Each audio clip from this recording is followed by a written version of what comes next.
ಸೇರಿದ ಆದೇಶವನ್ನು ಹಿಂದೆ ಪಡೆಯಬೇಕು. ಸರ್ಕಾರಾಧಿಕಾರಿಗಳು ಏನು ಭ್ರಷ್ಟಾಚಾರ ಮಾಡ್ತಾ ಇದ್ದಾರೆ ಅವರ ವಿರುದ್ಧ ನಾವು ಹೋರಾಟ ಮಾಡತಕ್ಕಂಥದ್ದು ನಮ್ಮ ಹಕ್ಕು. ಮಾಹಿತಿ ಹಕ್ಕು ಕಾಯ್ದೆ ಬಳಕೆದಾರರನ್ನು ಬ್ಯಾನ್ ಮಾಡಲು ಯಾವ ಕಾನೂನಿನಲ್ಲಿ ಅವಕಾಶ ಇದೆ? ನಮ್ಮನ್ನು ಕಟ್ಟಿ ಹಾಕಿರುವ ಮಾಹಿತಿ ಆಯೋಗದ ಆಯುಕ್ತರಿಗೆ ಧಿಕ್ಕಾರ ಧಿಕ್ಕಾರ. ಸತ್ಯನಿಗೆ ಸರ್ವಾಧಿಕಾರಿ ಅಂತ ಹಿಟ್ಲರ್ನಂಗ 30 ದಿವಸ ಒಳಗಡೆ ಮಾಹಿತಿ ಕೊಟ್ಬಿಟ್ಟಿದ್ರೆ ನಾವಲ್ಲಿ ಬರುವಂತ ಅಗತ್ಯತೆ ಏನಿದೆ? ಎಲ್ಲನೂ ನಮಗೋಸ್ಕರನೇ ಮಾಡಿ ನಮ್ಮಿಂದಲೇ ಮತ್ತೆ ಕಿತ್ಕೊಳ್ಳತಕ್ಕಂತ ಒಂದು ಕಸರನ್ನ ಮಾಡ್ತಾ ಇರ್ತಾರೆ.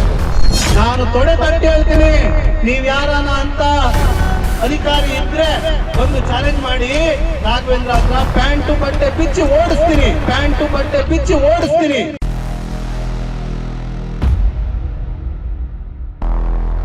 ಮಾಹಿತಿ ಹಕ್ಕು ಬಳಕೆದಾರರನ್ನ ಕಪ್ಪು ಪಟ್ಟಿಗೆ ಸೇರಿಸತಕ್ಕಂಥ ಆಯುಕ್ತರಾದ ಸತ್ಯನ್ರವರ ವಿರುದ್ಧ ನಮ್ಮ ಹೋರಾಟ. ಈ ಹೋರಾಟದಲ್ಲಿ ರಾಜ್ಯಾಧ್ಯಕ್ಷರ ಅನುಮತಿ ಮೇರೆಗೆ ಈ ಒಂದು ಹೋರಾಟವನ್ನು ಇದೀಗ ಪ್ರಾರಂಭ ಮಾಡ್ತಾ ಇದ್ದೇವೆ. ಈ ಹೋರಾಟದಲ್ಲಿ ಮೊದಲನೇದಾಗಿ ನಾವು ಸತ್ಯನ್ರವರ ವಿರುದ್ಧ ಘೋಷಣೆಯನ್ನ ಹೋಗಬೇಕಾಗಿದೆ. ಧಿಕ್ಕಾರ ಧಿಕ್ಕಾರ, ಸತ್ಯನ್ಗೆ ಧಿಕ್ಕಾರ, ಧಿಕ್ಕಾರ ಧಿಕ್ಕಾರ, ಸತ್ಯನ್ಗೆ ಧಿಕ್ಕಾರ. ಮಾಹಿತಿ ಹಕ್ಕು ನಮ್ಮ ಹಕ್ಕು, ಮಾಹಿತಿ ಹಕ್ಕು ನಮ್ಮ ಹಕ್ಕು, ಮಾಹಿತಿ ಹಕ್ಕು ನಮ್ಮ ಹಕ್ಕು. ಧಿಕ್ಕಾರ ಧಿಕ್ಕಾರ, ಸತ್ಯನ್ಗೆ ಧಿಕ್ಕಾರ, ಧಿಕ್ಕಾರ ಧಿಕ್ಕಾರ, ಸತ್ಯನ್ಗೆ ಧಿಕ್ಕಾರ. ಹಿಂಪಡೆಯಬೇಕು ಹಿಂಪಡೆಯಬೇಕು, ಕಪ್ಪು ಪಟ್ಟಿ ಹಿಂಪಡೆಯಬೇಕು, ಹಿಂಪಡೆಯಬೇಕು ಹಿಂಪಡೆಯಬೇಕು, ಕಪ್ಪು ಪಟ್ಟಿ ಹಿಂಪಡೆಯಬೇಕು. ಧಿಕ್ಕಾರ ಧಿಕ್ಕಾರ, ಸತ್ಯನ್ಗೆ ಧಿಕ್ಕಾರ, ಧಿಕ್ಕಾರ ಧಿಕ್ಕಾರ, ಸತ್ಯನ್ಗೆ ಧಿಕ್ಕಾರ. ಮಾಹಿತಿ ಹಕ್ಕು, ಮಾಹಿತಿ ಹಕ್ಕು ನಮ್ಮ ಹಕ್ಕು. ಸರ್ಕಾರದಲ್ಲಿ ಪಾರದರ್ಶಕತೆ ಎಲ್ಲಿದೆ? ಸಾರ್ವಜನಿಕ ಮಾಹಿತಿ ಅಧಿಕಾರಿಗಳು ಕೇಳಿರುವ ಮಾಹಿತಿಯನ್ನು ಸಮಯಕ್ಕೆ ಸರಿಯಾಗಿ ನೀಡುತ್ತಿದ್ದಾರಾ? ದಂಡದ ಜೊತೆಯಲ್ಲಿ ಮಾಹಿತಿ ಕೊಡಿಸುವಂತ ಕೆಲಸ ನೀವೇಕೆ ಮಾಡಲ್ಲ? ಮಾಹಿತಿ ಹಕ್ಕು ಕಾಯ್ದೆ ಹೇಗೆ ದುರ್ಬಳಕೆ ಆಗಿದೆ ಎಂಬುದನ್ನು ಸಾಬೀತುಪಡಿಸಿ. ಮಾಹಿತಿ ಆಯೋಗದ ಮುಖ್ಯ ಆಯುಕ್ತರೇ, ಮಾಹಿತಿ ಹಕ್ಕು ಕಾಯ್ದೆ ಹೇಗೆ ದುರ್ಬಳಕೆ ಆಗಿದೆ ಎಂಬುದನ್ನು ಸಾಬೀತುಪಡಿಸಿ. ಹಿಂಪಡೆಯಬೇಕು ಹಿಂಪಡೆಯಬೇಕು, ಕಪ್ಪು ಪಟ್ಟಿಗೆ ಸೇರಿದ ಆದೇಶವನ್ನು ಹಿಂದೆ ಪಡೆಯಬೇಕು. ಧಿಕ್ಕಾರ ಧಿಕ್ಕಾರ, ಸತ್ಯನ್ಗೆ ಧಿಕ್ಕಾರ, ಧಿಕ್ಕಾರ ಧಿಕ್ಕಾರ, ಸತ್ಯನ್ಗೆ ಧಿಕ್ಕಾರ. ಮಾಹಿತಿ ಹಕ್ಕು ಕಾಯ್ದೆ ಬಳಕೆದಾರರನ್ನು ಕಟ್ಟಿ ಹಾಕುವ ಪ್ರಯತ್ನಕ್ಕೆ ಧಿಕ್ಕಾರ ಧಿಕ್ಕಾರ. ಮಾಹಿತಿ ಹಕ್ಕು ಕಾಯ್ದೆ ಬಳಕೆದಾರರನ್ನು ಕಟ್ಟು ಹಾಕುವ ಪ್ರಯತ್ನಕ್ಕೆ ಧಿಕ್ಕಾರ ಧಿಕ್ಕಾರ. ಸಾಂವಿಧಾನಿಕವಾಗಿ ಮೂಲಭೂತ ಹಕ್ಕುಗಳನ್ನು ಕಿತ್ತುಕೊಂಡ ಕರ್ನಾಟಕ ಮಾಹಿತಿ ಆಯೋಗಕ್ಕೆ ಧಿಕ್ಕಾರ ಧಿಕ್ಕಾರ. ಒಂಟಿ ಹೋರಾಟ ಬೇಡ, ಬನ್ನಿ ಜೊತೆಯಾಗಿ ಹೋರಾಡೋಣ. ಒಂಟಿ ಹೋರಾಟ ಬೇಡ, ಬನ್ನಿ ಜೊತೆಯಾಗಿ ಹೋರಾಟ ಮಾಡೋಣ. ಸಾಮಾಜಿಕ ಹೋರಾಟಗಾರರನ್ನು ಕಾಯ್ದೆ ಬೆಳೆಸದಂತೆ ಕಪ್ಪು ಪಟ್ಟಿಗೆ ಸೇರಿಸುವ ಹಕ್ಕನ್ನು ಯಾರು ನಿಮಗೆ ಕೊಟ್ಟರು? ಉತ್ತರ ಕೊಡಿ. ಮಾಹಿತಿ ಆಯೋಗದ ಮುಕ್ತ ಆಯುಕ್ತರೇ, ಉತ್ತರ ಕೊಡಿ. ಮಾಹಿತಿ ಹಕ್ಕು ಕಾರ್ಯಕರ್ತರನ್ನು ಕಪ್ಪು ಪಟ್ಟಿಗೆ ಸೇರಿಸುವುದು ಸಂವಿಧಾನದ ಕಗ್ಗೊಲೆ ಅಲ್ಲವೇ? ಮಾಹಿತಿ ಕಾರ್ಯಕರ್ತರನ್ನು ಕಪ್ಪು ಪಟ್ಟಿಗೆ ಸೇರಿಸಿರುವುದು ಸಂವಿಧಾನದ ಕಗ್ಗೊಲೆ ಅಲ್ಲವೇ? ಮಾಹಿತಿ ಹಕ್ಕು ಕಾಯ್ದೆ ಬಳಕೆದಾರರನ್ನು ಬ್ಯಾನ್ ಮಾಡಲು ಯಾವ ಕಾನೂನಿನಲ್ಲೂ ಅವಕಾಶವಿದೆ? ಮುಖ್ಯ ಆಯುಕ್ತರೇ ತಿಳಿಸಿ. ಮಾಹಿತಿ ಹಕ್ಕು ಕಾಯ್ದೆ ಬಳಕೆದಾರರನ್ನು ಬ್ಯಾನ್ ಮಾಡಲು ಯಾವ ಕಾನೂನಿನಲ್ಲಿ ಅವಕಾಶವಿದೆ? ಮುಖ್ಯ ಆಯುಕ್ತರೇ, ಮಾಹಿತಿ ಹಕ್ಕು ಕಾರ್ಯಕರ್ತರನ್ನು ಕಪ್ಪು ಪಟ್ಟಿಗೆ ಸೇರಿಸಿರುವುದು ಸಂವಿಧಾನದ ಕಗ್ಗೊಲೆಯಲ್ಲವೇ? 7 ಮತ್ತು 20 ಮಂದಿ ಮಾಹಿತಿ ಹಕ್ಕು ಕಾಯ್ದೆ ಬಳಕೆದಾರರನ್ನು ಬ್ಲಾಕ್ ಲಿಸ್ಟ್ ಮಾಡಿರುವ ಕರ್ನಾಟಕದ ಮಾಹಿತಿ ಆಯೋಗದ ನಡೆಯನ್ನು ಖಂಡಿಸುತ್ತೇವೆ. ಸರ್ಕಾರಿ ಅಧಿಕಾರಿಗಳ ಕರ್ತವ್ಯ ನಿರ್ಲಕ್ಷ್ಯಕ್ಕೆ ತೋರುತ್ತಿರುವುದಕ್ಕೆ 25,000 ರೂಪಾಯಿ ಸಾಕ? ಇದೇ ಪರಿಹಾರನ? ಬನ್ನಿ ಪ್ರತಿಭಟಿಸೋಣ, ಭ್ರಷ್ಟಾಚಾರ ವಿರುದ್ಧ ಹೋರಾಡೋಣ. ನಮ್ಮ ಸಂಸ್ಥೆ ನಿಮ್ಮ ಜೊತೆಯಲ್ಲಿದೆ. ಮಾನವ ಹಕ್ಕುಗಳ ಸಂರಕ್ಷಣೆ ಹಾಗೂ ಭ್ರಷ್ಟಾಚಾರ ನಿರ್ಮೂಲನಾ ಸಂಸ್ಥೆ ನಿಮ್ಮೆಲ್ಲರ ಜೊತೆಯಲ್ಲಿದೆ. ಧಿಕ್ಕಾರ ಧಿಕ್ಕಾರ, ಮಾಹಿತಿ ಆಯೋಗಕ್ಕೆ ಧಿಕ್ಕಾರ. ಮಾಹಿತಿ ಹಕ್ಕು ಕಾಯ್ದೆ ಬಳಕೆದಾರರ ಹೋರಾಟವನ್ನು ಹತ್ತಿಕ್ಕುವ ಮುಖ್ಯ ಆಯುಕ್ತರ ನಡೆಯನ್ನು ಖಂಡಿಸಿ ಹೋರಾಟ. ಸ್ನೇಹಿತರೆ, ಈ ದಿನದ ನಮ್ಮ ಹೋರಾಟದ ಪೀಠಿಗೆ ಏನಿದೆ? ನಮ್ಮ ಮಾಹಿತಿ ಹಕ್ಕು ಬಳಕೆದಾರರ ಹಕ್ಕನ್ನು ಕಸಿಯುವ ಕೆಲಸ ಆಯುಕ್ತರು ಮಾಡ್ತಾ ಇದ್ದಾರೆ. ಇದಕ್ಕೋಸ್ಕರ ಇವತ್ತು 7 ಜನಕ್ಕೆ ಬ್ಲಾಕ್ ಲಿಸ್ಟ್ ಅಲ್ಲಿ ಹಾಕಿದ್ದಾರೆ. ನಾಳೆ ಪೂರ್ತಿ ಮಾಹಿತಿ ಹಕ್ಕು ಬಳಕೆದಾರರ ಎಲ್ಲರನ್ನ ಬ್ಲಾಕ್ ಲಿಸ್ಟ್ಗೆ ಹಾಕುವಂತ ಕಾಲ ಬರಬಹುದು. ಅದಕ್ಕೋಸ್ಕರ ನಾವು ಈಗಲೇ ಎದ್ದೇಳಬೇಕು, ಇದಕ್ಕೋಸ್ಕರ ಹೋರಾಡಬೇಕು ಅಂತ ನಮ್ಮ ಮಾನವ ಹಕ್ಕುಗಳ ಸಂರಕ್ಷಣೆ ಹಾಗೂ ಭ್ರಷ್ಟಾಚಾರ ನಿರ್ಮೂಲನಾ ಸಂಸ್ಥೆ ರಾಜ್ಯಾಧ್ಯಕ್ಷರಾದ ಡಾಕ್ಟರ್ SR ರಾಘವೇಂದ್ರ ಸರ್ ಅವರು ಈ ಕಾರ್ಯಕ್ರಮವನ್ನು ಹಮ್ಮಿಕೊಂಡಿದ್ದರು. ಅವರ ಒಂದು ಹೂಗುಡಿಗೆಗೆ ನಾವು ಸೇರಿ ಇಲ್ಲಿ ಭಾಗವಹಿಸಿದ್ದೇವೆ. ನಮ್ಮ ಈ ಇಂದಿನ ಹೋರಾಟ ಯಶಸ್ಸನ್ನ ಕಾಣಲಿ ಅಂತ ನಾವೆಲ್ಲ ಹಾರೈಸೋಣ ಹಾಗೂ ಇದಕ್ಕೋಸ್ಕರ ಸತತವಾಗಿ ಹೋರಾಟ ಮಾಡಬೇಕಾಗಿದೆ. ನಮ್ಮ ಈ ಮಾಹಿತಿ ಹಕ್ಕುಗಳನ್ನು ಬ್ಲಾಕ್ ಲಿಸ್ಟ್ಗೆ, ಕಪ್ಪು ಪಟ್ಟಿಗೆ ಸೇರಿಸಿರುವುದು ನಿಜವಾಗಿಯೂ ಖಂಡನೀಯ. ಇದಕ್ಕೋಸ್ಕರ ನಾವೆಲ್ಲ ಹೋರಾಟ ಮಾಡಬೇಕಾಗಿದೆ. ಇದು ನಮಗೆ ಸಂವಿಧಾನದಿಂದ ಸಿಕ್ಕಿರ್ತಕ್ಕಂಥ ಹಕ್ಕು. ಇದಕ್ಕೋಸ್ಕರ ನಾವು ಹೋರಾಡಬೇಕು. ಈ ಹಕ್ಕನ್ನು ಯಾರಿಂದಲೂ ಕಸಿಯಲು ಸಾಧ್ಯವಿಲ್ಲ ಅಂತ ನಾನು ಈ ಸಮಯದಲ್ಲಿ ಹೇಳ್ತಾ ನನ್ನ ಮಾತನ್ನು ಮುಗಿಸ್ತೇನೆ. ಮಾನವ ಹಕ್ಕುಗಳ ಸಂರಕ್ಷಣೆ ಹಾಗೂ ಭ್ರಷ್ಟಾಚಾರ ನಿರ್ಮೂಲನಾ ಸಂಸ್ಥೆಯ ವತಿಯಿಂದ ರಾಜ್ಯಾದ್ಯಂತ ಎಲ್ಲರೂ ನಾವು ಮಾಹಿತಿ ಹಕ್ಕು ಬಳಕೆದಾರರು ಇವತ್ತು ಸೇರಿರುವುದು ಬಹಳ ಮುಖ್ಯವಾದಂತ ವಿಷಯ. ಏನೆಂದರೆ ಇವತ್ತು ನಾವೆಲ್ಲರೂ ಮಾಹಿತಿ ಹಕ್ಕು ಹಾಕಬೇಕಾದ್ರೆ ಇವತ್ತು ಸರ್ಕಾರದಲ್ಲಿ ಯಾವ ಆದೇಶಗಳನ್ನು ಇದ್ದಾವೆ, ಸರ್ಕಾರಾಧಿಕಾರಿಗಳು ಏನು ಭ್ರಷ್ಟಾಚಾರ ಮಾಡ್ತಾ ಇದ್ದಾರೆ ಅವರ ವಿರುದ್ಧ ನಾವು ಹೋರಾಟ ಮಾಡತಕ್ಕಂಥದ್ದು ನಮ್ಮ ಹಕ್ಕು ಹಾಗೂ ಮಾಹಿತಿ ಕೇಳಬೇಕಾದಂತ ನಮ್ಮ ಹಕ್ಕು. ಆದ್ರೆ ಇವತ್ತು ಅಧಿಕಾರಿಗಳು ಏನ್ ಮಾಡ್ತಾ ಇದ್ದಾರೆ ಅಂದ್ರೆ ಮಾಹಿತಿ ಹಕ್ಕು ಬಳಕೆದಾರರ ವಿರುದ್ಧ ಸುಳ್ಳು ಕೇಸುಗಳನ್ನು ದಾಖಲಾತಿ ಮಾಡಿ ಅವರಿಗೆ ಜೈಲಿಗೆ ಕಳಿಸ್ತಕ್ಕಂತ ಕೆಲಸವನ್ನ ಮಾಡ್ತಕ್ಕಂಥ ಅಧಿಕಾರಿಗಳನ್ನ ವಿರುದ್ಧ ಹೋರಾಟ ಮಾಡ್ತಾ ಇದೀವಿ. ಇವತ್ತು ಬಂಧುಗಳೇ, ನಾವೆಲ್ಲರೂ ಇವತ್ತು ಈ ಮಾಹಿತಿ ಹಕ್ಕು ಹೋರಾಟದ ಹಾದಿಯಲ್ಲಿ ನಾವಿದ್ದೇವೆ. ಕರ್ನಾಟಕದಲ್ಲಿ ಮಾಹಿತಿ ಹಕ್ಕು ಬಳಕೆದಾರರು ಹಲವಾರು ಸಂಘಟನೆಗಳಿದ್ದಾವೆ. ಆದರೆ ತಾವೆಲ್ಲರೂ ಭಾಗವಹಿಸಬೇಕು.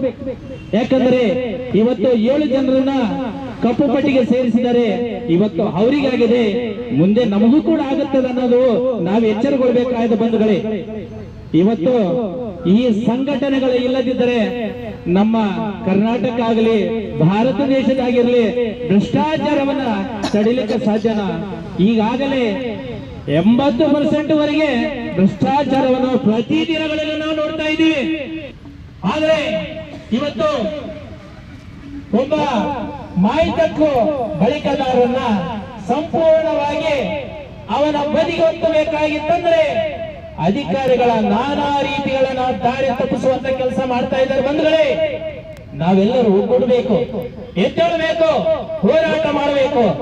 ಹಾಗಾದಾಗ ಮಾತ್ರ ನಮ್ಮ ಹೋರಾಟ, ನಮ್ಮಲ್ಲಿ ಶಕ್ತಿ ಏನೆಂಬುದು ತೋರಿಸಲಿಕ್ಕೆ ನಾವು ಮುಂದಾಗಬೇಕನ್ನೋದ್ರ ಬಗ್ಗೆ ಈ ಹೋರಾಟ ಮುಖಾಂತರವಾಗಿ ಈ ಒಂದು ಮಾನವ ಹಕ್ಕುಗಳು ಸಂರಕ್ಷಣೆ ಹಾಗೂ ಭ್ರಷ್ಟಾಚಾರ ನಿರ್ಮೂಲನಾ ಸಂಸ್ಥೆಯ ರಾಜ್ಯಾಧ್ಯಕ್ಷರಾದಂತ ಡಾಕ್ಟರ್ ರಾಘವೇಂದ್ರ ಸಾವರ ಅವರ ನೇತೃತ್ವದಲ್ಲಿ ಇಂದು ಫ್ರೀಡಂ ಪಾರ್ಕ್ ನಲ್ಲಿ ಹೋರಾಟವನ್ನು ನಾವು ಹಮ್ಮಿಕೊಂಡಿದ್ದೇವೆ.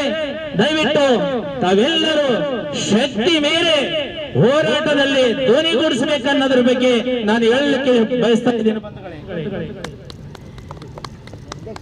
ಮಾಹಿತಿ ಹಕ್ಕು ಕಾಯ್ದೆ ಹೇಗೆ ದುರ್ಬಳಕೆ ಆಗಿದೆ ಎಂಬುದನ್ನು ಸಾಬೀತುಪಡಿಸಿ ಮಾಹಿತಿ ಆಯೋಗದ ಮುಖ್ಯ ಆಯುಕ್ತರೇ ಎಲ್ಲಿದ್ದೀರಿ? ಬನ್ನಿ ನಮ್ಮ ಮುಂದಗಡೆ ನಿಮ್ಮ ಉತ್ತರವನ್ನು ತಿಳಿಸಿರಿ. ಧಿಕ್ಕಾರ ಧಿಕ್ಕಾರ, ಮಾಹಿತಿ ಆಯೋಗಕ್ಕೆ ಧಿಕ್ಕಾರವೇ? ಧಿಕ್ಕಾರ ಎಷ್ಟು ಹೇಳಿದ್ರೆ ಸಾಲವೇ ನಿಮಗೆ? ಕಣ್ಣು ಮುಚ್ಚಿಕೊಂಡು ಕುಳಿತುಕೊಂಡಿದ್ದಾರೆ ಅಧಿಕಾರಿಗಳೇ. ದಯವಿಟ್ಟು ನಮ್ಮ ಹೋರಾಟದ ಕಡೆಗೆ ಕಿವಿಗೊಡಿ, ಹೋರಾಟದ ಕಡೆಗೆ ಕಿವಳಿ. ನಾವಿವತ್ತು ಹೋರಾಟ ಮಾಡಬೇಕಾಗಿತ್ತಂದ್ರೆ ನಿಮ್ಮ ಆದೇಶಗಳನ್ನ ಉಲ್ಲಂಘನೆ ಮಾಡಿ ಕಪ್ಪು ಪಟ್ಟಿಗೆ ಸೇರಿಸಿದ್ರೆ ನಿಮ್ಗೆ ಯಾರು ಅಧಿಕಾರ ಕೊಟ್ಟಿದ್ದಾರೆ? ಬಂದು ಅಧಿಕಾರಿಗಳೇ ಬನ್ನಿ ಅಯ್ಯ, ಇವತ್ತು ನಮ್ಮ ಹೋರಾಟವನ್ನ ನೋಡಿ ಇಂದಿನವರೆಗೆ ಮಾಹಿತಿ ಹಕ್ಕು ಬಳಕೆದಾರರ ಶಕ್ತಿ ಏನಂಬುದನ್ನ ಇವತ್ತು ತೋರಿಸಲಿಕ್ಕೆ ಫ್ರೀಡಂ ಪಾರ್ಕ್ ನಲ್ಲಿ ಬಂದಿದ್ದೀವಿ. ದಯವಿಟ್ಟು ಇಂದು ಮಾಹಿತಿ ಆಯುಕ್ತರ ನಡೆ ಒಂದು ಸಾಂಕ್ರಾಮಿಕ ರೋಗವಿದ್ದಂತಾಗಿದೆ. ಬಂಧುಗಳೇ, ನಾವೆಲ್ಲರೂ ಸಾಮಾಜಿಕ ಹೋರಾಟಗಾರರನ್ನು ಕಾಯ್ದೆ ಬಳಸದಂತೆ ಕಪ್ಪು ಪಟ್ಟಿಗೆ ಸೇರಿಸುವ ಹಕ್ಕನ್ನು ಯಾರು ಕೊಟ್ಟರು ನಿಮಗೆ? ಉತ್ತರ ಕೊಡಿ. ಮಾಹಿತಿ ಆಯೋಗದ ಮುಖ್ಯ ಆಯುಕ್ತರೇ ಎಲ್ಲಿದ್ದೀರಿ? ಫ್ರೀಡಂ ಪಾರ್ಕ್ ನಲ್ಲಿ ಬಂದು ನಮಗೆ ಉತ್ತರ ಕೊಡಿ. ನಾವು ನ್ಯಾಯಕ್ಕಾಗಿ ಹೋರಾಟ ಮಾಡುತ್ತೇವೆ, ಅನ್ಯಾಯ ವಿರುದ್ಧ ಹೋರಾಟ ಮಾಡುತ್ತಿದ್ದೇವೆ. ನಮ್ಮನ್ನು ಕಪ್ಪು ಪಟ್ಟಿಗೆ ಸೇರಿಸುತ್ತೀರಾ? ಎಲ್ಲಿದೆ ನಿಮ್ಮದೇ ಅಧಿಕಾರ? ಧಿಕ್ಕಾರ, ನಿಮಗೆ ಧಿಕ್ಕಾರ. ಸರ್ಕಾರದಲ್ಲಿ ಪಾರದರ್ಶಕತೆ ಎಲ್ಲಿದೆ? ಸಾರ್ವಜನಿಕ ಮಾಹಿತಿ ಅಧಿಕಾರಿಗಳು ಕೇಳಿರುವ ಮಾಹಿತಿಯನ್ನು ಸಮಯಕ್ಕೆ ಸರಿಯಾಗಿ ನೀಡುತ್ತಿದ್ದಾರಾ? ಮಾಹಿತಿ ಹಕ್ಕು ಕಾಯ್ದೆ ಬಳಕೆದಾರರನ್ನು ಬ್ಯಾನ್ ಮಾಡಲು ಯಾವ ಕಾನೂನಿನಲ್ಲಿ ಅವಕಾಶ ಇದೆ? ಮುಖ್ಯ ಆಯುಕ್ತರೇ, ಇವತ್ತಿನ ದಿನ ಈ ಒಂದು ಫ್ರೀಡಂ ಪಾರ್ಕ್ ನಲ್ಲಿ ನಾವೇನು ಸಭೆ ಹೋರಾಟವನ್ನು ಹಮ್ಮಿಕೊಂಡಿದ್ದೀವಿ. ತಾವು ನಿಜವಾಗ್ಲೂ ಮಾಹಿತಿ ಹಕ್ಕು ಬಳಕೆದಾರರ ಬಗ್ಗೆ ಏನಾದರೂ ತಮಗೆ ಜ್ಞಾನ ಇದ್ದರೆ ಇವತ್ತಿನ ಈ ದಿನ ಬಂದ್ಬಿಟ್ಟು ತಾವು ನಮ್ಮ ಮುಂದೆ ನಾವು ಏನ್ ಕೇಳ್ತೀವಿ ಅದನ್ನ ನೀವು ಆನ್ಸರ್ ಮಾಡಿ. ಯಾವುದಕ್ಕೋಸ್ಕರ ನೀವು 7 ಜನಗಳನ್ನು ಬ್ಲಾಕ್ ಲಿಸ್ಟ್ ಅಲ್ಲಿ ಹಾಕಿದ್ದೀರಿ? ಆಗೋದಕ್ಕೆ ನಿಮಗೆ ಅಧಿಕಾರ ಕೊಟ್ಟವರು ಯಾರು? ದಯವಿಟ್ಟು ಇವತ್ತಿನ ದಿನ ಇದೇ ಫ್ರೀಡಂ ಪಾರ್ಕ್ ಅಲ್ಲಿ ನಮ್ಮ ಸಂಸ್ಥೆಯ ಎಲ್ಲ ನಮ್ಮ ಜನಸ್ನೇಹಿಯಾಗಿರ್ತಕ್ಕಂಥ ಡಾಕ್ಟರ್ ಎಸ್.ಆರ್. ರಾಘವೇಂದ್ರ ಸರ್ ಅವರ ಅಧ್ಯಕ್ಷತೆಯಲ್ಲಿ ಇವತ್ತಿನ ದಿನ ಈ ಹೋರಾಟವನ್ನು ಹಮ್ಮಿಕೊಂಡಿದ್ದೇವೆ. ತಾವು ಏನಾದರೂ ನಮ್ಮ ಬಗ್ಗೆ, ನಮ್ಮ ಮಾಹಿತಿ ಬಳಕೆದಾರರ ಬಗ್ಗೆ ಏನಾದರೂ ತಮ್ಮಲ್ಲಿ ಕೇಳೋದಾದರೆ ಇವತ್ತು ಬನ್ನಿ, ನಾವು ನಿಮಗೆ ಆನ್ಸರ್ ಮಾಡಲು ಸಿದ್ಧರಿದ್ದೇವೆ. ತಾವು ನಮ್ಮ ಮುಂದೆ ಬಂದ್ಬಿಟ್ಟು ನಾವು ಏನ್ ಮಾಡ್ತಿದ್ದೀವಿ, ಯಾವುದಕ್ಕೋಸ್ಕರ ಮಾಹಿತಿಗಳನ್ನು ಹಾಕಿದ್ದೀವಿ, ಯಾವುದಕ್ಕೋಸ್ಕರ ನಾವು ಏನ್ ಮಾಡ್ತಾ ಇದೀವಿ ಅಂತೇಳಿ ತಿಳಿಸೋಣ. ತಾವು ಬನ್ನಿ, ನಾವು ನಿಮಗೆ ಏನ್ ಕ್ವಶನ್ ಮಾಡ್ತೀರಿ ನಾವು ಆನ್ಸರ್ ಮಾಡೋದಕ್ಕೆ ರೆಡಿ ಇದ್ದೀವಿ. ನಮ್ಮ ಜೊತೆಯಲ್ಲಿ ಇಡೀ ಕರ್ನಾಟಕದಾದ್ಯಂತ ಜಿಲ್ಲೆಯಿಂದ ಬಂದಿರತಕ್ಕಂತ ನಾವೆಲ್ಲ ಕಾರ್ಯಕರ್ತರಿದ್ದೀವಿ. ರಾಜ್ಯಾಧ್ಯಕ್ಷರಾದಂತಹ ಡಾಕ್ಟರ್ ಎಸ್.ಆರ್. ರಾಘವೇಂದ್ರ ಸರ್ ಅವರ ನೇತೃತ್ವದಲ್ಲಿ ಇವತ್ತಿನ ಹೋರಾಟ ನಡೀತಾ ಇದೆ. ತಾವು ಬನ್ನಿ, ಅದೇನಂಬುದು ನಮ್ಮ ಮುಂದೆ ಪ್ರಶ್ನೆ ಮಾಡಿ ನಾವು ಉತ್ತರ ಕೊಡಕ್ಕೆ ರೆಡಿ ಇದ್ದೇವೆ. ಧನ್ಯವಾದಗಳು. ಹೀಗೆ 7 ಮತ್ತು 20 ಮಂದಿ ಮಾಹಿತಿ ಹಕ್ಕು ಕಾಯ್ದೆ ಬಳಕೆದಾರರನ್ನು ಬ್ಲಾಕ್ ಲಿಸ್ಟ್ ಮಾಡಿರುವ ಕರ್ನಾಟಕ ಮಾಹಿತಿ ಆಯೋಗದ ನಡೆಯನ್ನು ಇವತ್ತು ಖಂಡಿಸಲೇಬೇಕೆಂದು ನಾವು ಇಲ್ಲಿ ಫ್ರೀಡಂ ಪಾರ್ಕ್ ಅಲ್ಲಿ ಹೋರಾಟವನ್ನು ಹಮ್ಮಿಕೊಂಡಿದ್ದೇವೆ. ಮಾಹಿತಿ ಹಕ್ಕು ಕಾಯ್ದೆ ಬಳಕೆದಾರರನ್ನು ಕಟ್ಟಿ ಹಾಕುವ ಪ್ರಯತ್ನಕ್ಕೆ ಧಿಕ್ಕಾರ. ಇನ್ನು ಸರ್ಕಾರಿ ಅಧಿಕಾರಿಗಳು ಪ್ರಯೋಜಿಸಿದ್ದ ಬಹುಮಾನನ ಹಿಂಪಡೆಯಬೇಕು. ಕಪ್ಪು ಪೆಟ್ಟಿಗೆ ಸೇರಿಸಿದ ಆದೇಶವನ್ನು ಕೂಡಲೇ ಹಿಂಪಡೆಯಬೇಕು. ಧಿಕ್ಕಾರ. ಮಾಹಿತಿ ಅಧಿಕಾರಿಗಳಿಗೆ ಧಿಕ್ಕಾರ. ಬನ್ನಿ, ಎಲ್ಲರೂ ಸೇರಿ ಪ್ರತಿಭಟಿಸೋಣ. ಭ್ರಷ್ಟಾಚಾರದ ವಿರುದ್ಧ ಹೋರಾಟ ನಮ್ಮ ಸಂಸ್ಥೆ ಜೊತೆಯಲ್ಲಿದೆ. ಬನ್ನಿ, ನಮ್ಮ ರಾಜ್ಯಾಧ್ಯಕ್ಷರು ನಮ್ಮ ಬೆನ್ನ ಹಿಂದೆ ನಿಂತಿದ್ದಾರೆ. ಬನ್ನಿ, ನೀವು ಯಾವುದು ಪ್ರಶ್ನೆ ಮಾಡಿದರೂ ಆನ್ಸರ್ ಕೊಡೋದಕ್ಕೆ ಇವತ್ತು ಸಿದ್ಧರಿದ್ದೇವೆ. ತಾವು ಬನ್ನಿ, ನಮ್ಮ ಮುಂದೆ ನಿಂತುಕೊಳ್ಳಿ, ನಾವು ಆನ್ಸರ್ ಮಾಡ್ತೇವೆ ಖಂಡಿತ. ಧಿಕ್ಕಾರ. ನಮ್ಮ ನೋವುಗಳನ್ನು ಕೇಳದ ಮಾಹಿತಿ ಆಯೋಗದ ಆಯುಕ್ತರಿಗೆ ಧಿಕ್ಕಾರ. ನಮ್ಮ ಸಂಕಟವನ್ನು ಕೇಳದ ಮಾಹಿತಿ ಆಯೋಗದ ಆಯುಕ್ತರಿಗೆ ಧಿಕ್ಕಾರ. ನಮ್ಮ ನಡೆಯನ್ನು ನೋಡಿ ನಮ್ಮ ಭ್ರಷ್ಟಾಚಾರವನ್ನು ಹೊರ ಎಳೆಯದಂತೆ ನಮ್ಮನ್ನು ಕಟ್ಟಿ ಹಾಕಿರುವ ಮಾಹಿತಿ ಆಯೋಗದ ಆಯುಕ್ತರಿಗೆ ಧಿಕ್ಕಾರ. ಮಾಹಿತಿ ಆಯೋಗದ ನಡೆಯಕ್ಕೆ ಧಿಕ್ಕಾರ. ಮಾಹಿತಿ ಆಯೋಗದ ಆಯುಕ್ತರು ದಾಖಲೆಗಳನ್ನು ಎಡಿಟ್ ಮಾಡಿ ನೀಡಿರುವ ಅಧಿಕಾರಿಗಳನ್ನು ರಕ್ಷಣೆ ಮಾಡುತ್ತಿರುವ ಮಾಹಿತಿ ಆಯೋಗದ ಆಯುಕ್ತರಿಗೆ ಧಿಕ್ಕಾರ. ಈ ನಡೆಯನ್ನು ಖಂಡಿಸುತ್ತೇವೆ, ಈ ಸಂಕಟವನ್ನು ಖಂಡಿಸುತ್ತೇವೆ. ನೀವು ಉತ್ತರ ಕೊಡುವುದಕ್ಕೆ ರೆಡಿ ಇದ್ದರೆ ನಾನು ದಾಖಲೆ ತರುವುದಕ್ಕೆ ರೆಡಿ ಇದ್ದೇನೆ. ನಮ್ಮ ಹೋರಾಟಕ್ಕೆ ತಾವು ಉತ್ತರ ನೀಡಬೇಕೆಂದು ತಮ್ಮಲ್ಲಿ ಕೇಳಿಕೊಳ್ಳುತ್ತಿದ್ದೇನೆ. ನಮ್ಮ ಕೂಗಿನ ಕಡೆ ತಾವು ತಿರುಗಿ ನೋಡಬೇಕೆಂದು ಕೇಳಿಕೊಳ್ಳುತ್ತಿದ್ದೇನೆ. ಏಕೆಂದರೆ ಭ್ರಷ್ಟ ಅಧಿಕಾರಿಗಳಿಗೆ ಕುಮ್ಮಕ್ಕು ನೀಡುತ್ತಿದ್ದೀರಿ ಎಂದು ನನ್ನ ಬಳಿ ದಾಖಲೆ ಕಡತಗಳು ಇದ್ದಾವೆ. ಇದಕ್ಕೆ ಕಾರಣ ತಾವೇ ಎಂದು ನಾನು ಎಲ್ಲಿ ಬೇಕಾದರೂ ಸಾಬೀತು ಪಡಿಸಲು ಸಿದ್ಧನಿದ್ದೇನೆ. ಆ ಸತ್ಯನ ಏನು ಸರ್ವಾಧಿಕಾರಿ ಹಂಗೆ ಹಿಟ್ಲರ್ ನಂಗ ಈ ಮಾಹಿತಿ ಹಕ್ಕು ಬಳಕೆ ಮಾಡುವಂಥ ಬಳಕೆದಾರನ ಕಪ್ಪು ಪಟ್ಟಿ ಒಳಗೆ ಸೇರಿಸಿದಾರೋ ಇದು ಘೋರ ಅಪರಾಧ, ಸಂವಿಧಾನ ವಿರೋಧಿ, ಮಾನವತಾ ವಿರೋಧಿ, ಸ್ವಾತಂತ್ರ್ಯ ವಿರೋಧಿ. ಇಂಥ ವ್ಯಕ್ತಿ ಮತ್ತು ಸರ್ಕಾರ ಈ 20 ಮತ್ತು 7 ಜನರ ಮೇಲೆ ಕಪ್ಪು ಪಟ್ಟಿ ಹಾಕಿ ನಿರ್ಬಂಧ ಹಾಕಿದ್ದಾರೆ. ಇದಕ್ಕೆ ಅವರ ಹಿಂದೆ ತಪ್ಪೋದು ಅಷ್ಟೇ ಅಲ್ಲದ ಸಾರ್ವಜನಿಕರ, ನಮ್ಮ ಕರ್ನಾಟಕದ ನಾಗರಿಕರ ಕ್ಷಮೆ ಕೇಳಬೇಕು ಮತ್ತು ಸರ್ಕಾರ ಇದರ ಕಡೆ ಲಕ್ಷ್ಯ ಕೊಡಬೇಕು. ಯಾಕಂದ್ರೆ ಬಹಳ ನನಗೆ ಕೆಲವೊಂದು ಘಟನೆಯಲ್ಲಿ ನೆನಪು ಮಾಡಿಲ್ಲ ನಾವು ಪತ್ರಿಕೆ ಒಳಗೆ ಓದಿದ್ದೇವೆ ರೀ.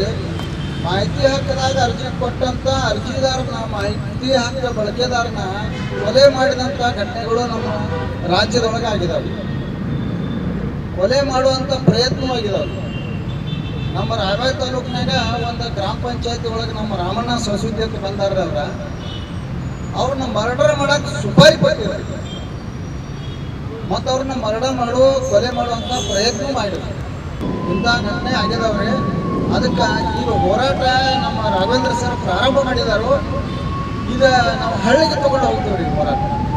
ನಮ್ಮ ತಾಲೂಕು ಮಟ್ಟದಾಗೂ ಸಹಿತ ನಮ್ಮ ತಾಲೂಕಾ ಕಚೇರಿ ಮುಂದೆ ಧರಣಿ ಸರ್ಕಾರ ಕೂತ ನಾವು ಅವರು ಬೆಂಬಲ ಕರೆವು ಮತ್ತು ಬೇಕಾದಂಥ ಸಂದರ್ಭ ಅಂದ್ರೂ ನಾವು ಹಿಂದೆ ಸರಿಲಾರದ ಆ ಮಾಹಿತಿ ಆಯೋಗಕ್ಕೆ ಮತ್ತು ಸರ್ಕಾರಕ್ಕೆ ಪಾಠ ಕಲಿಸುವಂಥ ಕೆಲಸ ನಾವು ಮಾಡ್ತೀವಿ ಅಂತೇಳಿ ಇವತ್ತು ನಾವು ರಾಘವೇಂದ್ರ ಸರ್ ಅವರಿಗೆ ಒಂದು ಭರವಸೆ ಕೊಟ್ಟ ನಾವೊಂದು 2 ಮಾತು. ಈ ದಿನ ನಾವು ಹೋರಾಟ ಮಾಡ್ತಿರೋದು ಯಾವ ಉದ್ದೇಶಕ್ಕೆ ನಮಗೆ ಗೊತ್ತಿರೋದೆ, ಕರ್ನಾಟಕ ಮಾಹಿತಿ ಆಯೋಗದಲ್ಲಿ ಮಾಹಿತಿಯನ್ನು ಕೊಡದೇ ಇರುವಂಥ ಅಧಿಕಾರಿಗಳ ವಿರುದ್ಧ ನಾವು ಅಲ್ಲಿ ಹೋರಾಟ ಅರ್ಜಿ ಹಾಕ್ತಾ ಇದ್ದೀವಿ. ಅದು ಇವ್ರು ಏನು ಮಾಡ್ತಾರೆ, 30 ದಿವಸ ಒಳಗಡೆ ಮಾಹಿತಿ ಕೊಟ್ಬಿಟ್ಟಿದ್ರೆ ನಾವಲ್ಲಿ ಬರುವಂಥ ಅಗತ್ಯತೆ ಏನಿದೆ? ಸರ್ಕಾರದ ಸುತ್ತೋಲೆ 2012ರಲ್ಲಿ ಜಾರಿಗೆ ಬಂದಿದೆ. ಏನು ಬಂದಿದೆ? 30 ದಿವಸದಲ್ಲಿ ಮಾಹಿತಿ ಕೊಡದೇ ಇದ್ರೆ ಪ್ರಥಮ ಮೇಲ್ಮನವಿ ಪ್ರಾಧಿಕಾರದವರು ಪ್ರತಿ 15 ದಿನಗಳಿಗೊಮ್ಮೆ ಅದನ್ನ ಪರಾಮರ್ಶೆ ಮಾಡಿ, ಪರಿಶೀಲನೆ ಮಾಡಿ ಮಾಹಿತಿ ಕೊಡಿಸ್ಕೊಡಿ ಅಂತ ಅಂದಿನ ಸಿಬ್ಬಂದಿ ಮತ್ತು ಆಡಳಿತ ಸುಧಾರಣೆ ಇಲಾಖೆ ಪ್ರಧಾನ ಕಾರ್ಯದರ್ಶಿಗಳಂತ ಶ್ರೀಮತಿ ಶಾಲಿನಿ ರಜೀಶ್ ಮೇಡಮ್ ಅವರು ಅವ್ರು ಸುತ್ತೋಲೆ ಹೊರಡಿಸಿದ್ದಾರೆ. ಈಗ ಪ್ರಸಿದ್ಧ ಅವರೇ ಮುಖ್ಯ ಕಾರ್ಯದರ್ಶಿಗಳಾಗಿದ್ದಾರೆ. ಇದೆಲ್ಲ ಮಾಡಿರುವಂತ ಅಧಿಕಾರಿಗಳ ಪರವಾಗಿ ಈ ಮಾಹಿತಿ ಆಯೋಗ ಕೆಲಸ ಮಾಡ್ತಾ ಇದೆ ಅಂತ ಅಂದಾಗ ಈ ಕಾಯ್ದೆ ಏನ್ ಬೇಕು? ಈ ಕಾಯ್ದೆ ರದ್ದು ಮಾಡಿಬಿಡಿ. ನಾವು ಹೋರಾಟ ಮಾಡೋದು ಬೇಕಾಗಿಲ್ಲ, ನಾವೆಲ್ಲ ಕುಂತು ಸೇರೋದೇ ಬೇಕಾಗಿಲ್ಲ. ನಮ್ಮ ಹಕ್ಕುಗಳು, ನಮ್ಮ ಸಂವಿಧಾನ, ನಮ್ಮ ಅಧಿಕಾರ, ನಮಗೋಸ್ಕರ ಆಗಿರತಕ್ಕಂಥ ಒಂದು ರಾಜ್ಯ, ಶಾಸಕಾಂಗ, ನ್ಯಾಯಾಂಗ, ಕಾರ್ಯಾಂಗ ಎಲ್ಲನೂ ನಮಗೋಸ್ಕರನೇ ಮಾಡಿ ನಮ್ಮಿಂದನೇ ಮತ್ತೆ ಕಿತ್ಕೊಳ್ಳತಕ್ಕಂಥ ಒಂದು ಕಸರತ್ನ ಮಾಡ್ತಾ ಇರ್ತಾರೆ. Doctor B.R. ಅಂಬೇಡ್ಕರ್ ಅವತ್ತೇ ಯಾವತ್ತು ಸಂವಿಧಾನನ ರಚನೆ ಮಾಡಿದ್ರು ಅವತ್ತಿನ ದಿನನೇ ಹೇಳಿದ್ದಾರೆ, ಮುಂದೆ ಒಂದಿನ ಈ ಯಾರು ಈ ಅಧಿಕಾರಿಗಳಾಗಿ ಬರ್ತಾರೋ ಈ ಮತವನ್ನ ಪಡ್ಕೊಂಡು ಅವರೇ ಮುಂದೆ ಭ್ರಷ್ಟ ರಾಜಕಾರಣಿಗಳಾಗ್ತಾರಂತ, ಯಾರು ಅಧಿಕಾರಿಗಳಾಗ್ತಾರೋ ಅವರೇ ಭ್ರಷ್ಟ ಅಧಿಕಾರಿಗಳಾಗ್ತಾರಂತ ಸಂವಿಧಾನ ರಚನೆ ಮಾಡೋಕ್ಕಿಂತ ಮುಂಚೆನೆ ಬರೆದಿದ್ದಾರೆ. ಅದಕ್ಕೋಸ್ಕರ 5 ವರ್ಷಕ್ಕೊಂದ್ಸಲ ನಿಮ್ಮ ಅಧಿಕಾರವನ್ನು ನಮ್ಮ ಮತಪೆಟ್ಟಿಗೆಯಲ್ಲಿ ನಾವು ತೋರಿಸುವ ಅಂತ ಬರೆದಿದ್ದಾರೆ. ಪ್ರಜೆಗಳೇ, ನಿಮ್ಗೆ ಅಧಿಕಾರ ಕೊಟ್ಟಿರ್ತೀನಿ ಅಂದ್ಬಿಟ್ಟು ಸಂವಿಧಾನ ರಚನೆ ಮಾಡುವಾಗ 5 ವರ್ಷ ಕೂಡ ಅಧಿಕಾರದೊಳಗಡೆ ನಮ್ಮ ರಾಜ್ಯದಲ್ಲಿರತಕ್ಕಂಥ ಎಲ್ಲ ಪ್ರತಿ ಜಿಲ್ಲೆಗಳಿಗೆ ಸಿಗ್ಬೇಕಾಯ್ತಂತ ಸವಲತ್ತುಗಳನ್ನು ಲೂಟಿ ಮಾಡಿ ಇವತ್ತು ತಮ್ಮ ಕುಟುಂಬರು ಅವರವ್ರನ್ನ ರಕ್ಷಣೆ ಮಾಡಿಕೊಂಡು ವಿದೇಶದಲ್ಲಿ ಆ ಹಣನ ತಗೊಂಡೋಗಿಟ್ಟು ಮಾಡ್ತಿದ್ದಾರೆ. ಅಂತ ಅಧಿಕಾರಿಗಳ ಬಗ್ಗೆ ಮಾಹಿತಿ ಹಕ್ಕುಗಳಿಗೆ ಕಾಣ್ತಾ ಇಲ್ಲ. ನಾವು ಸಣ್ಣ ಪಣ್ಣ ಕೆಲಸ ಮಾಡಿಕೊಂಡು ಏನೋ ಭ್ರಷ್ಟ ಅಧಿಕಾರಿಗಳು ಮಾಡ್ತಾ ಇರೋದಂತ ಒಂದು ಭ್ರಷ್ಟಾಚಾರಗಳನ್ನ ನಾವು ಎತ್ತಿ ಹಿಡಿಯಕ್ ಹೋದ್ರೆ ಮಾಹಿತಿ ಹಕ್ಕಿ ಅಧಿಕಾರಿಗಳು ಕಪ್ಪು ಪಟ್ಟಿಗೆ ಸೇರಿಸ್ತೀರ. ನೀವು ನಮ್ಮ ಹತ್ರ ಅತ್ಯಂತ ಉನ್ನತವಾದ ದಾಖಲೆಗಳಿದ್ದಾವೆ. ಮಾಹಿತಿ ಹಕ್ಕು ಅಧಿಕಾರಿಗಳೇ, ನಿಮ್ಗೆ ನಿಜವಾಗ್ಲೂ ನೀವು ಕರ್ತವ್ಯ ನಿಷ್ಠೆಯಿಂದ ಮಾಡೋದಾದ್ರೆ ನಾವು ಕೊಡ್ತೀವಿ ದಾಖಲೆಗಳನ್ನ. ಅಧಿಕಾರಿಗಳನ್ನ ನೀವು ವಿರುದ್ಧ ಜೈಲಿಗೆ ಕಳಿಸಿ ನೋಡೋಣ. ನೀವು ಹೋರಾಟ ಮಾಡೋರಲ್ಲ ನಿಮ್ಮ ಒಂದು ಕಪ್ಪು ಪಟ್ಟಿ. ಮಾಹಿತಿ ಹಕ್ಕುದಾರರಿಗೆ ನಾವು ನೀಡತಕ್ಕಂಥ ಮಾಹಿತಿಗಳನ್ನ ತಿಳ್ಕೊಂಡು ಅಧಿಕಾರದಲ್ಲಿ ಯಾರು ಹೋರಾಟ ಮಾಡ್ತಾ ಇದ್ದಾರೋ, ಯಾರು ಈ ಜಿಲ್ಲೆಗೋಸ್ಕರ ರಾಜ್ಯಕ್ಕೋಸ್ಕರ ಹೋರಾಟ ಮಾಡ್ತಾ ಇದ್ದಾರೋ ಅವ್ರಿಗೆ ಬೆಂಬಲ ನೀಡಿ ಕಪ್ಪು ಪಟ್ಟಿಯಿಂದ ಮುಕ್ತಿಗೊಳಿಸಿ. ಸ್ನೇಹಿತರೆ ನಮಸ್ಕಾರ. ನಾವಿಷ್ಟೊತ್ತು ಮಾಡಿದ ಹೋರಾಟ ಅಂತ ಕರಿತೀವ. ಹೋರಾಟ ಅಂತಂದ್ರೆ ನಮ್ಮಲ್ಲಿರುವಂತಹ ಕೆಚ್ಚೆದೆ, ನಮ್ಮಲ್ಲಿರುವಂತಹ ಅಸಹಾಯಕತೆ, ನಮ್ಮಲ್ಲಿರುವಂತಹ ಫ್ರಸ್ಟ್ರೇಷನ್ಸ್, ನಮ್ಗಾಗಿರೋ ಅನ್ಯಾಯಕ್ಕೆ ದ್ವೇಷ ಅಥವಾ ಒಂದು ನೋವು ಯಾವ ರೀತಿ ವ್ಯಕ್ತ ಆಗಬೇಕು, ಈ ವಿಷಯವನ್ನ ತುಂಬಾ ಸಾಧಾರಣ ವಿಷಯ ಅಂತ ಹೇಳಿ ಪರಿಗಣಿಸಿದ್ದೀವಿ. ಇವತ್ತು ಸ್ಟ್ರೈಕ್ ಮಾಡೋದಕ್ಕೆ ಯಾಕೆ? ಈ ವಿಷಯ ಸಾಧಾರಣ ವಿಷಯ ಅಲ್ಲ. ಇದು ಒಂದು ಕಾಡ್ಗಿಚ್ಚಾಗಿ ದಿನೇ ದಿನೇ ಹತ್ತಿ ನಮ್ಮನ್ನ ಸುಡಬಹುದು, ಕಾಯ್ದೆಯನ್ನ ಸಂಪೂರ್ಣವಾಗಿ ನಿರ್ನಾಮ ಮಾಡಬಹುದು. ನೀವ್ ಯಾರಪ್ಪ ಇವತ್ತು ಅಂತ ಯಾರನ್ನ ನೀವು ಕೇಳಿದ್ರೆ ಏನಂತೀರಿ? ನಾನು RTI ಬಳಕೆದಾರ ಅಂತೀರಿ, ಸಾಮಾಜಿಕ ಹೋರಾಟಗಾರ ಅಂತೀರಿ. ಪ್ರತಿಯೊಂದಕ್ಕೂ ಒಂದೊಂದು ರಿಸ್ಟ್ರಿಕ್ಷನ್ಸ್ ನ ಸರ್ಕಾರ ಮಾಡ್ಕೊಂಡು ಬರ್ತಾನೆ ಇದೆ. ನಾವೆಲ್ಲೋ ಅನ್ಯಾಯ ಆಗಿದ್ದ ಕಡೆ ನಾವು ನಿಂತ್ಕೊಂಡು ಸರ್ ಅನ್ಯಾಯ ಆಗಿದೆ ಅಂತ ಪ್ರತಿಭಟನೆ ಮಾಡುವಂತಹ ಶಕ್ತಿಯನ್ನು ನಾವು ಇವತ್ತು ಕಳ್ಕೊಂಡಿದೀವಿ.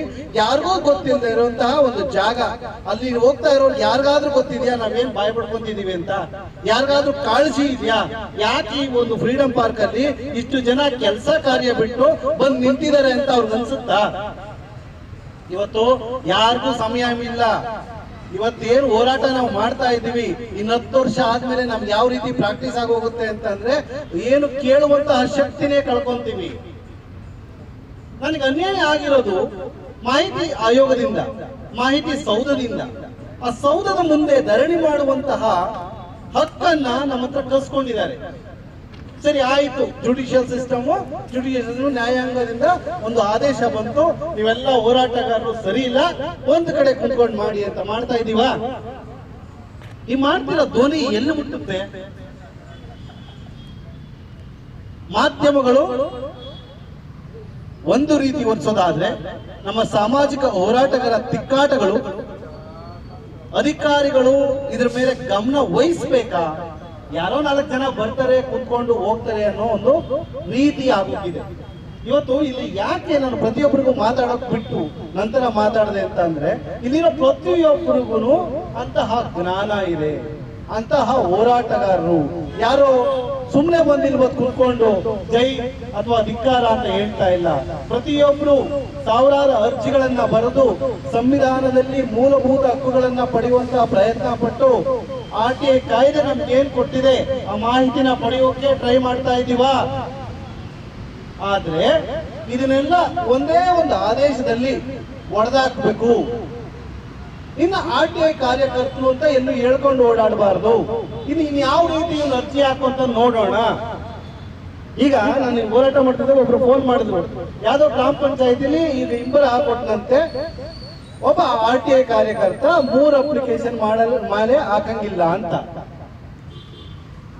ಎಂತ ವಿಪರ್ಯಾಸ ನೋಡಿ. ಇದ್ರ ಮೇಲೆ ನಾವು ಸ್ಟ್ರೈಕ್ ಮಾಡಿ 2.5 ವರ್ಷ ಆಯ್ತು. ಆ ಕಾಯ್ದೆಯನ್ನು ವಾಪಸ್ ತಗೊಂಡು ಆಯ್ತು. DPR ಅವರು ಬೈ ಮಿಸ್ಟೇಕ್, ಸಿಬ್ಬಂದಿ ಮತ್ತೆ ಆಡಳಿತ ವರ್ಗ ನಮ್ಮ ಇಲಾಖೆ ಏನಿದೆ ಅವರು ಬೈ ಮಿಸ್ಟೇಕ್ ಈ ರೀತಿ ಒಂದು ಆದೇಶವನ್ನು ಹೊರಡಿಸಿದ್ದು, ಹಾಗಾಗಿ ಇದನ್ನು ಹಿಂಪಡಿತಿದ್ದೀವಿ ಅಂತ. ಬಟ್ ಆದ್ರೆ ಇವತ್ತಿನ PIOಗಳು ಮಾಹಿತಿ ಹಕ್ಕು ಅಧಿಕಾರಿಗಳಿಗೆ ಜ್ಞಾನ ಇಲ್ವಾ ಅಥವಾ ಅವರ ಅಹಂಕಾರನ ಅಥವಾ ಈ ರೀತಿ ಕಾಯ್ದೆಯನ್ನ ಸಾಯಿಸಬೇಕು ಅಂತನ ಗೊತ್ತಿಲ್ಲ, ಈ ರೀತಿ ಹಿಂಬರ ಹಾಕೊಡ್ತಾರೆ. ಒಬ್ಬ RTI ಆಕ್ಟಿವಿಸ್ಟ್ ಏನ್ ಮತ್ತೆ ಅದಕ್ಕೆ ನಾವು ಅಪೀಲ್ ಮಾಡ್ಕೊಂಡು ಹೋಗ್ಬೇಕಾ? ಕಾಯ್ದೆಯಲ್ಲಿ ಮಿಸ್ಟೇಕ್ಸ್ ಇದ್ರೆ ನಾವು ಕರೆಕ್ಷನ್ ಹೋರಾಟ ಮಾಡೋಣ. ಎಂಪ್ಲಾಯರ್ಗಳಿಗೆ ಅಧ್ಯಕ್ಷ ಇದ್ದಾನೆ, ಈ ಅಧ್ಯಕ್ಷ ಹೇಳ್ತಾನೆ ನೀವು ಯಾವ ಲೋಕಕ್ಕೂ ಎದುರ್ಕೊಂಬೇಡಿ, ಅಂದ್ರೆ ಲೋಕಾಯುಕ್ತಕ್ಕೂ ಎದುರ್ಕೊಂಬೇಡಿ, ಯಾವ RTI ಆಕ್ಟಿವಿಸ್ಟ್ಗಳಿಗೂ ಎದುರ್ಕೊಂಬೇಡಿ ಅಂತ ನಾನು ತೊಡೆ ತಟ್ಟಿ ಹೇಳ್ತೀನಿ.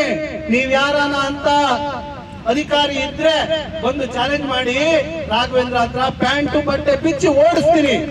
ನೀವು ಡಾಕ್ಯುಮೆಂಟ್ ಕೊಡಬೇಕು ಅಂತ ಏನಿಲ್ಲ ರೀ. ನೀವು ಮಾಡ್ತಿರುವಂತಹ ಕೆಲಸ ಇದೆಯಲ್ಲ ಬರೀ ಡಿರ್ಲಿಕ್ಷನ್ ಆಫ್ ಜಾಬ್. ನೀವು ಮಾಡ್ತಿರುವಂತಹ ಕೆಲಸದಲ್ಲಿ ಆಗೋ ಡಿರ್ಲಿಕ್ಷನ್ ಅಲ್ಲಿ ನಿಮ್ಮನ್ನು ಬಟ್ಟೆ ಬಿಚ್ಚಿ ಮನೆ ಕಳಿಸ್ತೀವಿ. ನಾವ್ ಹೇಳ್ತಿರೋದು ಯಾರ ಮೇಲೆ ವೈಯಕ್ತಿಕವಾಗಲ್ಲ, ನಮಗೆ ದ್ವೇಷ ಇಲ್ಲ. ನಮಗೆಲ್ಲ ದ್ವೇಷ ಅಥವಾ ರೋಷ ಅಥವಾ ನೋವಿರೋದು ಒಂದೇ ಒಂದು ವಿಚಾರದಲ್ಲಿ. ನೀವು ಕಾರ್ಯಕರ್ತರಿಗೆ, ಸಾಮಾಜಿಕ ಹೋರಾಟಗಾರರಿಗೆ ಅನ್ಯಾಯ ಅಂತ ಕೇಳುವಂತಹ ಹುಡುಗರಿಗೆ ನೀವು ಅನ್ಯಾಯ ಮಾಡ್ತಾ ಇದ್ದೀರಲ್ಲ, ಇನ್ನು ಮುಂದೆ 10 ಅಥವಾ 15 ವರ್ಷ ಆದ್ಮೇಲೆ ಯಾರಿಗಾದ್ರೂ ನೈತಿಕತೆ ಇರ್ತದ ನಾವು ಅನ್ಯಾಯ ಆಗಿದೆ ಅಂತ ಕೇಳೋದಕ್ಕೆ? ಇವತ್ತಿನ ಜನರೇಷನ್ ಆಲ್ರೆಡಿ ಅಭ್ಯಾಸ ಆಗೋಗ್ಬಿಟ್ಟಿದೆ. ತುಳಿದ್ರೆ ತುಳಿಸ್ಕೊಂತಾರೆ, ಹೊಡೆದ್ರೆ ಹೊಡೆಸ್ಕೊಂತಾರೆ. ಆಯ್ತು ಬಿಡಿ ಸರ್, ಏನ್ ಮಾಡಕ್ಕಾಗತ್ತೆ, ಅವ್ರು ದೊಡ್ಡವರು, ಅವ್ರ ಹತ್ರ ನಾವು ಕೇಳಕ್ಕಾಗಲ್ಲ, ಅವ್ರು ಕೇಳಿದ್ರು ನ್ಯಾಯ ಸಿಗಲ್ಲ ಅನ್ನೋ ಮನಸ್ಥಿತಿಗೆ ಬಂದಿದೆ. ಇಲ್ಲಿರೋ ಎಷ್ಟೋ RT ಆಕ್ಟಿವಿಸ್ಟ್ಗಳಿಗೂ ಅದೇ ಮನಸ್ಥಿತಿ ಬಂದಿದೆ. ಯಾಕೆಂದ್ರೆ ನಾವು ಅಡ್ಜಸ್ಟ್ ಆಗ್ತಾ ಇದ್ದೀವಿ ಸಮಾಜಕ್ಕೆ. ಅವರು ನೀಚರು, ಅವರು ಬೇವರ್ಸಿಗಳು, ಅಥವಾ ಅವರು ಅಯೋಗ್ಯರು, ಇವ್ರ ಹತ್ರ ನಾವು ಹೋದ್ರೆ ಏನು ಸಿಗೋದಿಲ್ಲ, ನಮ್ಗೆಲ್ಲೂ ನ್ಯಾಯ ಸಿಗೋದಿಲ್ಲ, ನಾವು ಹೀಗೆ ಬದುಕಬೇಕು, ಬದುಕೋಣ. ಸರ್, ಮಹಾ ಅಂದ್ರೆ ಏನಾಗುತ್ತೆ? ಒಂದು FIR ಮಾಡ್ತೀರಾ, ಜೈಲಿಗೆ ಕಳಿಸ್ತೀರಾ. ನನಗೂ ಕಾನೂನಾತ್ಮಕವಾಗಿ ರೈಟ್ಸ್ ಇದೆ ಸ್ವಾಮಿ, ನಾನು ಬೇಲ್ ಹಾಕೊಂಡು ನಾನು ಆಚೆ ಬಂದು ಮತ್ತೆ ನಾನು ಪ್ರತಿಭಟನೆ ಮಾಡ್ತೀನಿ. ಇದನ್ನ ದುರಾದೃಷ್ಟ ಏನು ಅಂತಂದ್ರೆ, ಕಪ್ಪು ಪಟ್ಟಿಗೆ ಸೇರಿಸಿದಂತಹ ಜನರೇನಿದ್ದಾರೆ ಅವರೇ ಇಲ್ಲ ನಮ್ಮ ಜೊತೆಲಿ. ನಾವ್ ಯಾರಿಗೋಸ್ಕರ ಹೋರಾಟ ಮಾಡ್ತಾ ಇದ್ದೀವಿ ಅವರಿಗೆ ರೆಸ್ಪಾನ್ಸಿಬಿಲಿಟಿ ಇಲ್ವಾ, ಅಥವಾ ಅವರಿಗೆ ಒಂದು ಸೀರಿಯಸ್ನೆಸ್ ಇಲ್ಲ, ಅದರ ಗಂಭೀರತೆ ಗೊತ್ತಾಗ್ತಾ ಇಲ್ಲ. ಇರೋರ್ಗೆ ನಾವ್ ಯಾಕೆ ಮಾಡಿದರೆ, ನಮ್ಗೆ ಯಾಕೆ ಹಿಂಗಾಯ್ತು, ನಾವೇನ್ ಕೇಳಬೇಕು, ನಾವ್ ಯಾಕೆ ಈ ರೀತಿ ಆದೋ ಅನ್ನೋ ಒಂದಿಲ್ಲ. ಅಲ್ಲ ಸ್ವಾಮಿ, ಯಾರೋ ಒಬ್ಬ ಅಮಾಯಕ ಸಿಗ್ತಾನೆ ಅಂತ ಹೇಳ್ಬಿಟ್ಟು ಅರ್ಜಿಗೆ 1000 ರೂಪಾಯಿ ಪೆನಾಲ್ಟಿ ಬರೀತಿರಲ್ಲ. ಒಬ್ಬ 3000 ಅರ್ಜಿ ಅಂದ್ರೆ 3 ಲಕ್ಷ ದುಡ್ಡು ಕೊಡ್ಬೇಕಾ? ಒಬ್ಬ ಹುಡುಗ ಅವನ ಜಮೀನ್ ಕಾಪಾಡ್ಕೊಳಕ್ಕೆ 10,000 ಅರ್ಜಿ ಇದ್ರೆ 10 ಲಕ್ಷ ದುಡ್ಡು ನಿಮಗೆ ಕಟ್ಬೇಕೇನ್ರಿ? ನೀವು ಡಾಕ್ಯುಮೆಂಟ್ಸ್ ಕೊಡಿಸಿ, ಇಲ್ಲ ಪ್ರತಿಯೊಂದು ವಿಚಾರವನ್ನ ವಿಚಾರಣೆ ಮಾಡಿ ಏಕಕಾಲದಲ್ಲಿ ಅರ್ಧ ಗಂಟೆಯಲ್ಲಿ 10,000 ಅಪ್ಲಿಕೇಶನ್ ಯಾವ ರೀತಿ ನೀವು ಗಮನಿಸಿದ್ರಿ, ಯಾವ ರೀತಿ ನೀವು ಕ್ವೆಶನ್ ಮಾಡಿದ್ರಿ, ಯಾವ ಆಧಾರದ ಮೇಲೆ ನೀವು ಇದು ಸರಿ ಇಲ್ಲ ಅಂತ ಹೇಳಿ ಪ್ರಮಾಣೀಕರಿಸ್ತೀರಿ? ಅಂದ್ರೆ ಬರುವಂತಹ ಅಮಾಯಕರು, ಏನಪ್ಪ ನಿಮ್ ಕೆಲಸ? ಸರ್, ನಾನು ವ್ಯವಸಾಯ ಮಾಡ್ತೀನಿ. ವ್ಯವಸಾಯ ಮಾಡೋದು ತಪ್ಪಿದ್ಯಾ? ವ್ಯವಸಾಯ ಮಾಡಿದ್ರೆ ಅವ್ರು ಕಳ್ಳನ? ವ್ಯವಸಾಯ ಮಾಡೋದನ್ನ ನಾವು ಆ ರೀತಿ ನೋಡ್ತೀವ? ಸಂವಿಧಾನ ನಮಗೆ ಕೊಟ್ಟಿರುವಂತಹ ಮೂಲಭೂತ ಹಕ್ಕೇನು ಹೇಳಿ? ಘನತೆಯಿಂದ ಜೀವಿಸಬೇಕಂತಹ ಹಕ್ಕು. ಅದು ತಲೆ ಹೊಡೆದು ನಾನು ಜೀವನ ಮಾಡ್ತಾ ಇಲ್ಲ. ಸೊ ಹಾಗಾಗಿ RT ಆಕ್ಟಿವಿಸ್ಟ್ಗಳು ಏನಿದೀವಿ ಇವ್ರನ್ನೆಲ್ಲ ಕಾಪಾಡಬೇಕು. ಇವ್ರಿಗೆಲ್ಲರಿಗೂ ಒಂಟಿ ಹೋರಾಟ ಬೇಡ ಅಂತೇಳಿ ನಮ್ಮ ಸಂಸ್ಥೆ ನಿರಂತರವಾಗಿ ಶ್ರಮಿಸ್ತಾ ಇದೆ. ಎಲ್ಲ RT ಆಕ್ಟಿವಿಸ್ಟ್ಗಳನ್ನ ಒಗ್ಗೂಡಿಸುವಂತಹ ಪ್ರಯತ್ನ ಮಾಡ್ತಾ ಇದ್ದೀವಿ. ಇನ್ನು ಮುಂದೆ ಆದ್ರೂ ನಾವು ಎಲ್ಲರೂ ಒಂದಾಗಿ ಹೋರಾಟ ಮಾಡೋಣ. ಅನೇಕ ಘರ್ಷಣೆಗಳಿರ್ತವೆ, ಅನೇಕ ಸ್ವಾತಂತ್ರ್ಯಗಳ, ಅವರ ಅಭಿವ್ಯಕ್ತಿ ಸ್ವಾತಂತ್ರ್ಯ ಇರುತ್ತೆ, ಅಥವಾ ನಾವೇನೋ ಮಾಡಬೇಕು, ಅವರೇನೋ ಮಾಡಬೇಕು ಅನ್ನೋದಿರ್ತದೆ. ಇದನ್ನೆಲ್ಲರೂ ಬಿಟ್ಟು ನೀವು ಒಂಟಿ ಹೋರಾಟ ಮಾಡ್ಕೊಂಡಿದ್ರೆ ಎಲ್ಲಿ ಯಾವುದೇ ಕಾರಣಕ್ಕೂ ನ್ಯಾಯ ಸಿಗೋದಿಲ್ಲ. ನಮ್ಮ ಗುರಿ ಏನು? ಆ ಗುರಿಯನ್ನ ರೀಚ್ ಮಾಡುವಂತಹ ಪ್ರಯತ್ನ ಪಡಬೇಕು ನಾವು. ನಮ್ಗೆ ಕಪ್ಪು ಪಟ್ಟಿಗೆ ಸೇರಿಸಿದ್ದೀರಿ ಸ್ವಾಮಿ, ಇದರಿಂದ ನಮ್ಮನ್ನು ಬಿಡುಗಡೆ ಮಾಡಿಸಿ, ನಮಗೆ ನಮ್ಗೆ ಹಾಕಿರುವಂತಹ ದಂಡವನ್ನ ನೀವು ಮನ್ನಾ ಮಾಡಿಸಿ ಅಂತ ನಾವು ಹೋರಾಟ ಮಾಡ್ಬೇಕೆ ಹೊರತು ನಾವು ಇಷ್ಟೇ ಜನ ಅಥವಾ ನಮ್ಗೆ ಯಾರು ಸಪೋರ್ಟ್ ಮಾಡ್ತಿಲ್ಲ ಇದು ವಿಚಾರ ಅಲ್ಲ. ಸರ್, ಇವತ್ತು 4 ಜನ ಇರ್ಲಿ, 4 ಜನ ಸಮಾಜದ ಕೆಟ್ಟತನವನ್ನ ಪ್ರಶ್ನಿಸಬಹುದು. ಎಲ್ಲಿವರೆಗೂ ಹೋರಾಟ? ಕಪ್ಪು ಪಟ್ಟಿಯಿಂದ ತೆರವುಗೊಳಿಸುವವರೆಗೂ ಹೋರಾಟ, ಹೋರಾಟ, ಹೋರಾಟ, ಕಪ್ಪು ಪಟ್ಟಿಯವರೆಗೂ ತೆರವುಗೊಳಿಸುವ ಹೋರಾಟ. ಧಿಕ್ಕಾರ, ಧಿಕ್ಕಾರ, ಧಿಕ್ಕಾರ, ಧಿಕ್ಕಾರ, ಆಯ್ತು ಹಕ್ಕಿಗೆ ಧಿಕ್ಕಾರ, ಧಿಕ್ಕಾರ, ಧಿಕ್ಕಾರ, ಆಯ್ತು ಹಕ್ಕಿಗೆ ಧಿಕ್ಕಾರ. ಎಲ್ಲಿಯವರೆಗೂ ಹೋರಾಟ? ಎಲ್ಲಿವರೆಗೂ ಹೋರಾಟ, ಎಲ್ಲಿಯವರೆಗೂ ಹೋರಾಟ? ಎಲ್ಲವರೆಗೂ ಹೋರಾಟ.